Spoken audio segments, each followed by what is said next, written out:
देश के शिक्षा मंत्री डॉक्टर रमेश पोखरियाल निशंक जी, जेएनयू के vice chancellor professor Jagdish Kumar जी,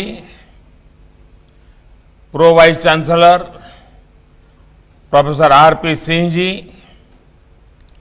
आज के इस अवसर को साकार करने वाले जेएनयू के पूर्व छात्र डॉक्टर मनोज कुमार जी, मूर्तिकार श्री नरेश कुमावत जी,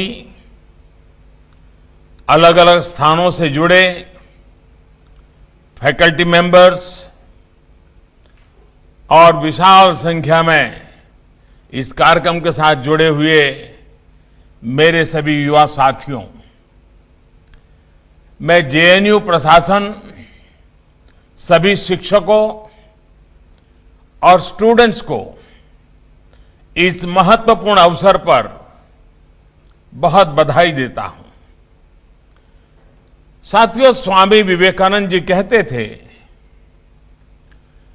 मूर्ति में आस्था का रहस्य ये है, मूर्ति में आस्था का रहस्य ये है कि आप उस एक चीज से विजन ऑफ डिविनिटी डेवलप करते हैं।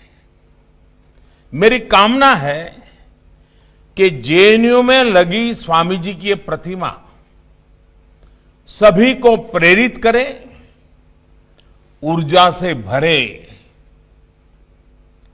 ये प्रतिमा वो साहस दे, करेज दे, जिसे स्वामी विवेकानंद जी प्रत्येक व्यक्ति में देखना चाहते थे। ये प्रतिमा वो करुणा भाव सिखाएं, कंपैशन सिखाएं, जो स्वामी जी के दर्शन का मुख्य आधार है। ये प्रतिमा हमें राष्ट्र के प्रति अगाध समर्पण सिखाएं, प्रेम सिखाएं, intense love for our country, जो स्वामी जी के जीवन का सर्वोच्च संदेश है। ये प्रतिमा देश को विजन ऑफ वननेस के लिए प्रेरित करे, जो स्वामी जी के चिंतन की प्रेरणा रहा है। ये प्रतिमा देश को यूथ लेड डेवलपमेंट के विजन के साथ आगे बढ़ने के लिए प्रेरित करे, जो स्वामी जी की अपेक्षा रही है। ये प्रतिमा हमें स्वामी जी के सशक्त समृद्ध भारत के सपने को साकार करने की प्रेरणा देती रहे। साथियों, ये सिर्फ एक प्रतिमा नहीं है, बल्कि ये उस विचार की ऊंचाई का प्रतीक है, जिसके बल पर एक सन्यासी ने पूरी दुनिया को भारत का परिचय दिया। उनके पास वेदांत का अगाध ज्ञान था, उनके पास एक विजन था। वो जानते थे कि भारत दुनिया को क्या दे सकता है। वो भारत के विश्व बंधुत्व के संदेश को लेकर दुनिया में गए। भारत के सांस्कृतिक वैभव को, विचारों को, परंपराओं को उन्होंने दुनिया के सामने रखा, गौरवपूर्ण तरीके से रखा। आप सोच सकते हैं, जब चारों तरफ निराशा थी, हताशा थी, गुलामी के बोझ में दबे हुए थे हम लोग, तब स्वामी जी ने अमेरिका की मिशिगन यूनिवर्सिटी में कहा था, और ये पिछली शताब्दी के प्रारंभ में कहा था। उन्होंने क्या कहा था? मिशिगन यूनिवर्सिटी में भारत का एक सन्यासी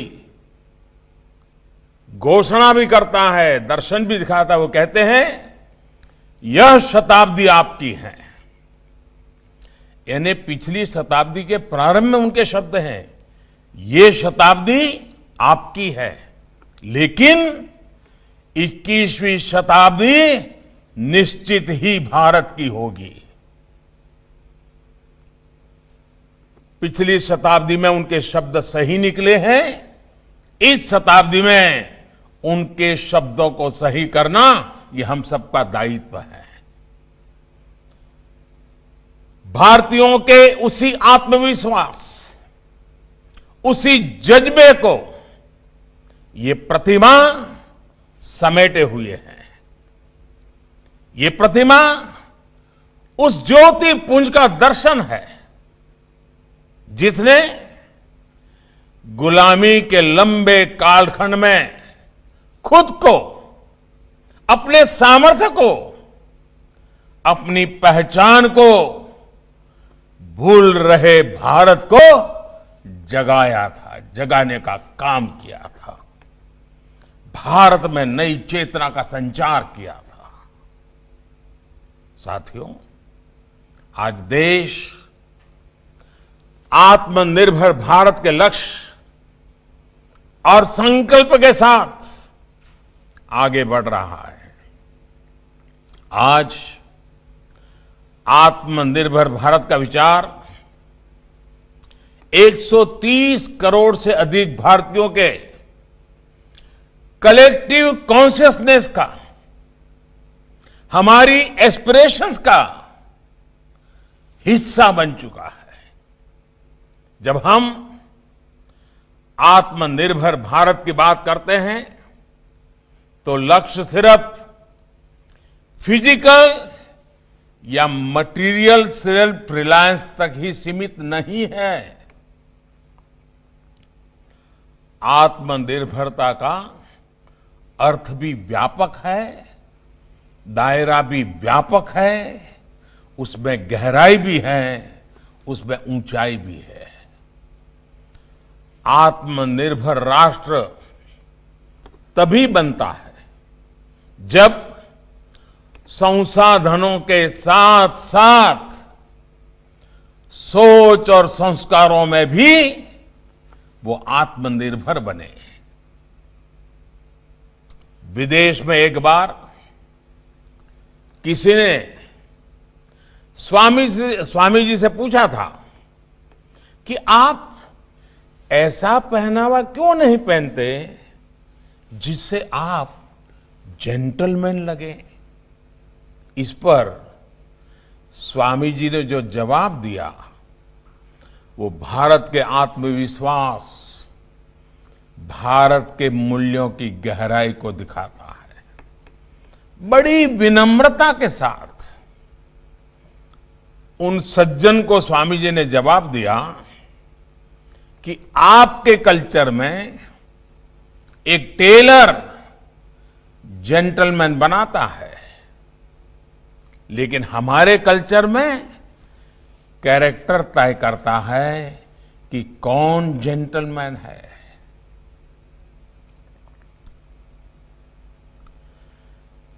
आत्मनिर्भर सोच और संस्कारों का निर्णय ये कैंपस बनाते हैं, आप जैसे युवा साथी बनाते हैं।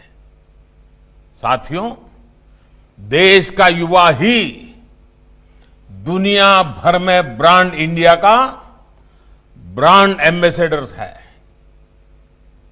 हमारे युवा भारत के कल्चर और ट्रेडिशन का प्रतिनिधित्व करते हैं। इसलिए आपसे अपेक्षा सिर्फ भारत की पुरातन पहचान पर गर्व करने भर की ही नहीं है, बल्कि 21वीं सदी में भारत की नई पहचान गढ़ने की भी है।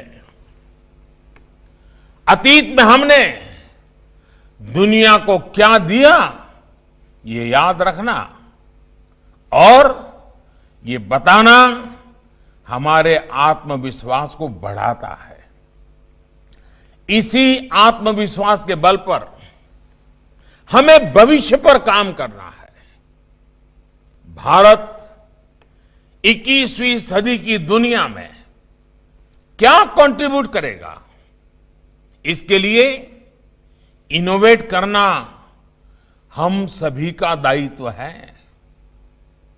साथियों, हमारे युवा साथी जो देश की पॉलिसी और प्लानिंग की अहम कड़ी हैं, उनके मन में ये सवाल जरूर उठता होगा कि भारत की आत्मनिर्भरता का मतलब क्या खुद में ही रमने का है क्या? अपने में ही मगन रहने का है क्या? तो इसका जवाब भी हमें स्वामी विवेकानंद जी के विचारों में मिलेगा। स्वामी जी से एक बार किसी ने पूछा, क्या संतों को अपने ही देश के बजाय सभी देशों को अपना नहीं मानना चाहिए? इस पर स्वामी जी ने सहज ही जवाब दिया कि वो व्यक्ति जो अपनी मां को स्नेह और सहारा न दे पाए, वो दूसरों की माताओं की चिंता कैसे कर सकता है? इसलिए हमारी आत्मनिर्भरता पूरी मानवता के भले के लिए है और हम ये करके दिखा रहे हैं। जब जब भारत का सामर्थ्य बढ़ा है, तब तब उससे दुनिया को लाभ हुआ है। भारत की आत्मनिर्भरता में आत्मवत् सर्वभूतेषु की भावना जुड़ी हुई है। पूरे संसार के कल्याण की सोच जुड़ी हुई है। साथियों, आज हर सेक्टर में किए जा रहे अभूतपूर्व सुधार आत्मनिर्भरता की भावना से किए जा रहे हैं। देश की जनता ने वोट के माध्यम से इन रिफॉर्म्स को समर्थन भी दिया है। आप सभी तो जेएनयू में भारत की सामाजिक और राजनीतिक व्यवस्था का गंभीरता से विश्लेषण करते रहते हैं। आपसे बेहतर ये कौन जानता है कि भारत में रिफॉर्म्स को लेकर क्या क्या बातें होती थी? क्या ये सच नहीं है? क्या भारत में गुड रिफॉर्म्स को बैड पॉलिटिक्स नहीं माना जाता था? तो फिर गुड रिफॉर्म्स गुड पॉलिटिक्स कैसे हो गए? इसको लेकर आप जेएनयू के साथी जरूर रिसर्च करें, लेकिन अनुभव के आधार पर मैं एक पहलू आपके सामने जरूर रखूंगा।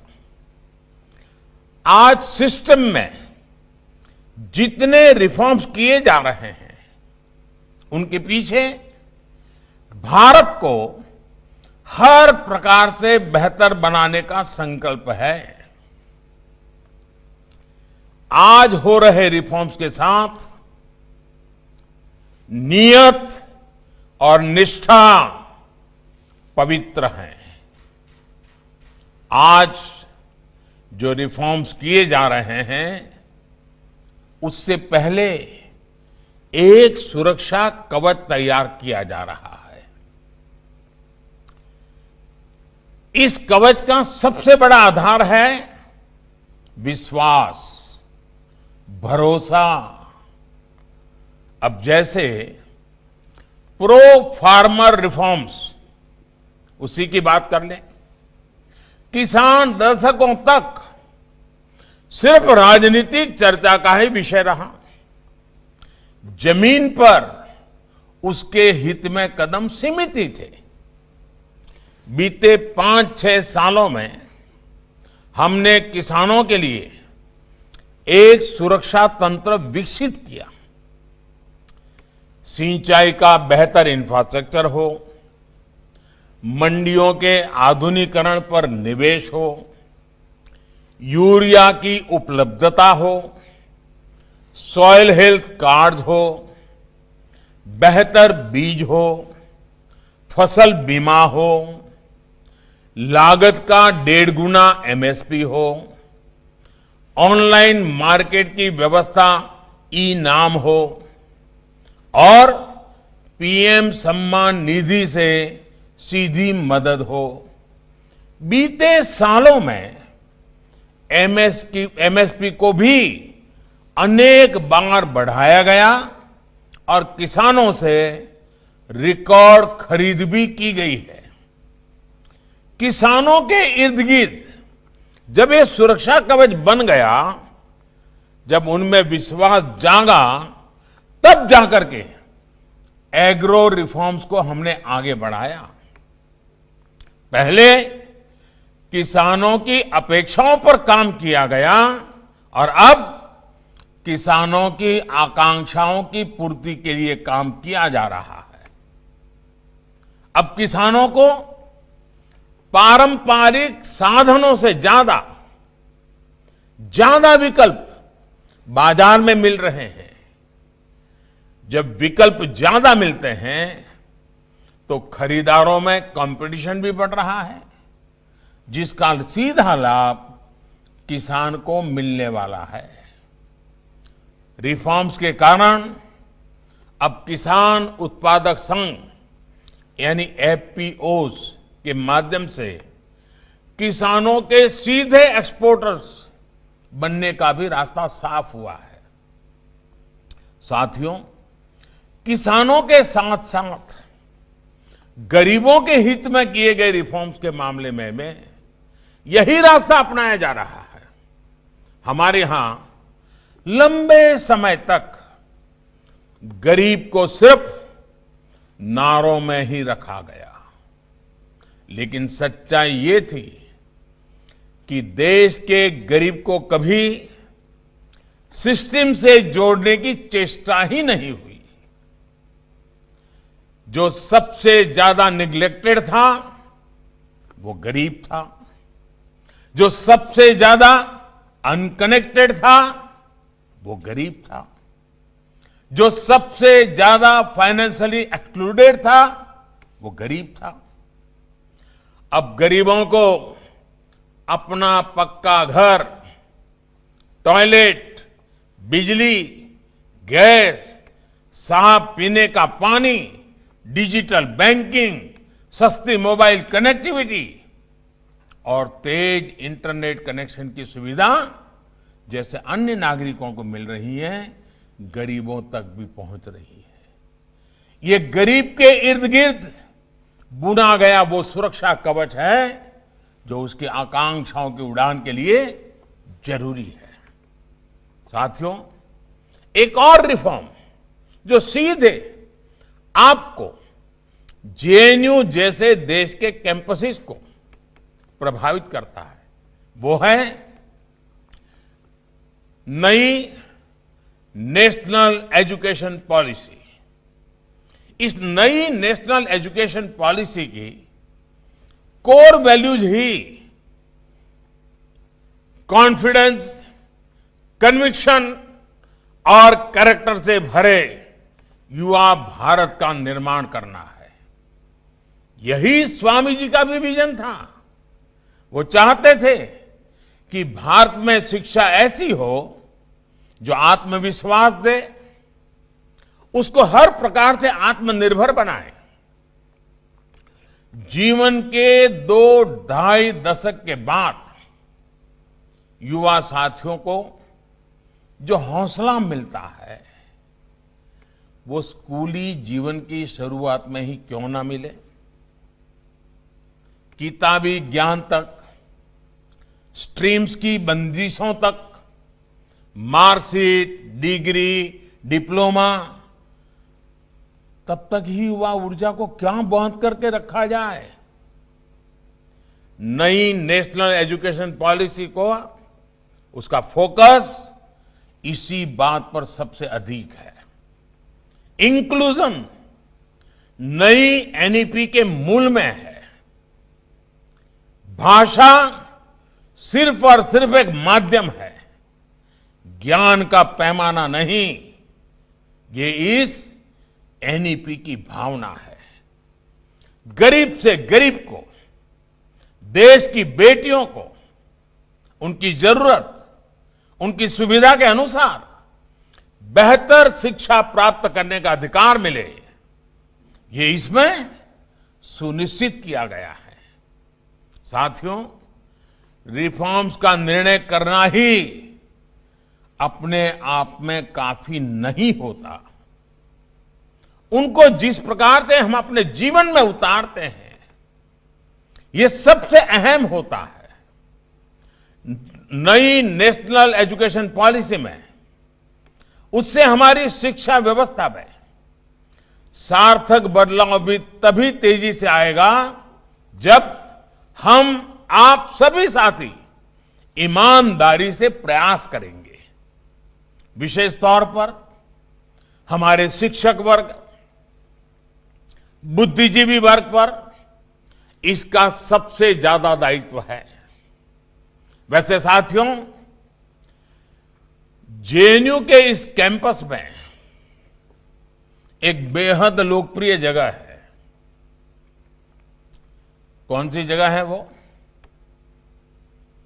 साबरमती ढाबा, है ना? और वहां पर कितनों का खाता चल रहा है? मैंने सुना है कि आप लोग क्लास के बाद इस ढाबे पर जाते हैं और चाय पराठे के साथ डिबेट करते हैं, आइडियाज एक्सचेंज करते हैं। और वैसे भी पेट भरा हो तो डिबेट में भी जरा मजा आता है। आज तक आपके आइडियाज की, डिबेट की, डिस्कशन की जो भूख साबरमती ढाबे में मिटती थी, अब आपके लिए स्वामी जी की इस प्रतिमा की छत्र छाया में एक और जगह मिल गई है। साथियों, किसी एक बात जिसने हमारे देश की लोकतांत्रिक व्यवस्था को बहुत बड़ा नुकसान पहुंचाया है, वो है राष्ट्रहित से ज्यादा प्राथमिकता अपनी विचारधारा को देना।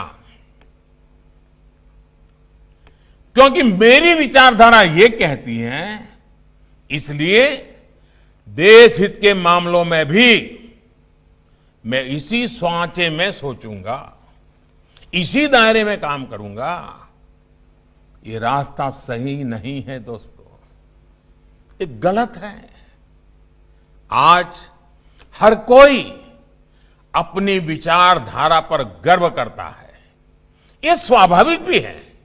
लेकिन फिर भी हमारी विचारधारा राष्ट्रहित के विषयों में राष्ट्र के साथ नजर आनी चाहिए, राष्ट्र के खिलाफ कतई नहीं। आप देश के इतिहास में देखिए, जब जब देश के सामने कोई कठिन समस्या आई है, हर विचारधारा के लोग राष्ट्रहित में एक साथ आए हैं। आजादी की लड़ाई में महात्मा गांधी के नेतृत्व में हर विचारधारा के लोग एक साथ आए थे। उन्होंने देश के लिए एक साथ संघर्ष किया था। ऐसा नहीं था कि बापू के नेतृत्व में किसी व्यक्ति को अपनी विचारधारा छोड़नी पड़ी हो। उस समय परिस्थिति ऐसी थी तो हर किसी ने देश के लिए एक कॉमन कॉज को प्राथमिकता दी। अब इमरजेंसी को याद करिए, इमरजेंसी के दौरान भी देश ने यही एकजुटता देखी थी। और मुझे तो उस आंदोलन का हिस्सा बनने का सौभाग्य मिला था। मैंने सारी चीजों को खुद देखा था, अनुभव किया था, मैं प्रत्यक्ष गवाह हूं। इमरजेंसी के खिलाफ उस आंदोलन में कांग्रेस के पूर्व नेता और कार्यकर्ता भी थे, आरएसएस के स्वयंसेवक और जनसंघ के लोग भी थे, समाजवादी लोग भी थे, कम्युनिस्ट भी थे, जेएनयू से जुड़े कितने ही लोग थे जिन्होंने एक साथ आकर इमरजेंसी के खिलाफ संघर्ष किया था।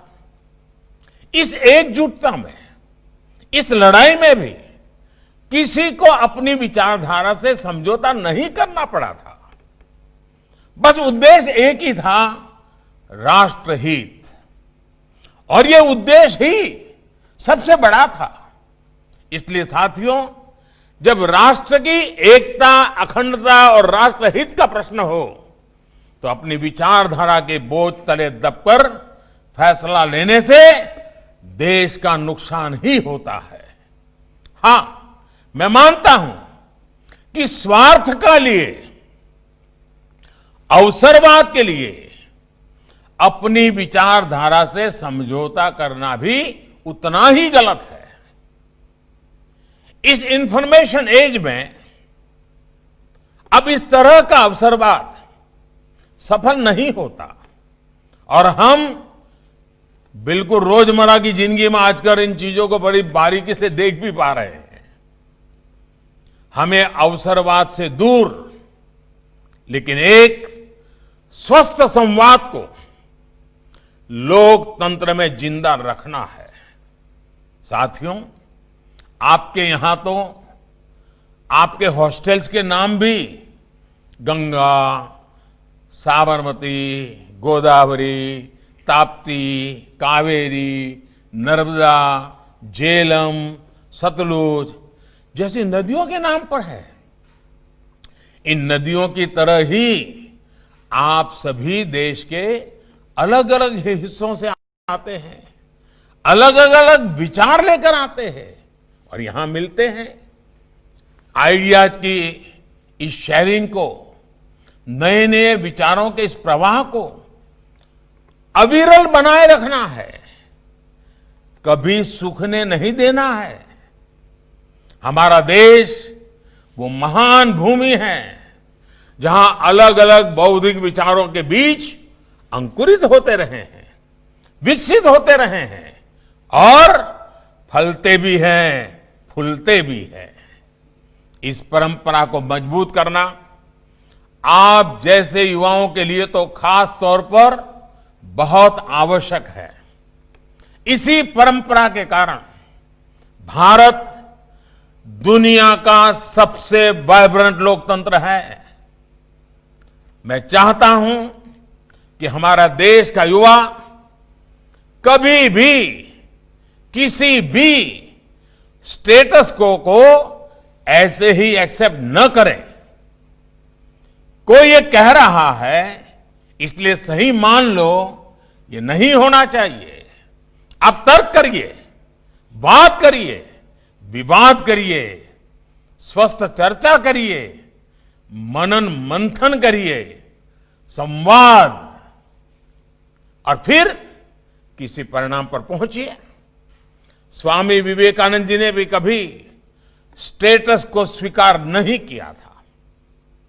और हां, एक चीज जिस पर मैं खास तौर पर बात करना चाहता हूं, और वो है ह्यूमर, आपस में हंसी मजाक। ये बहुत बड़ा लुब्रिकेटिंग फोर्स है। अपने भीतर स्पिरिट ऑफ ह्यूमर को जरूर जिंदा रखिए। कभी कभी तो मैं कई नौजवानों को देखता हूं जैसे इतने बोझ नीचे दबे हुए होते हैं, जैसे सारा पूरी दुनिया का बोझ उनके सर पे है।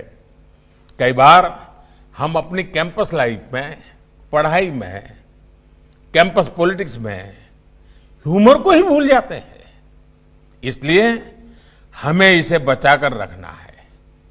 अपने सेंस ऑफ ह्यूमर को खोने नहीं देना है।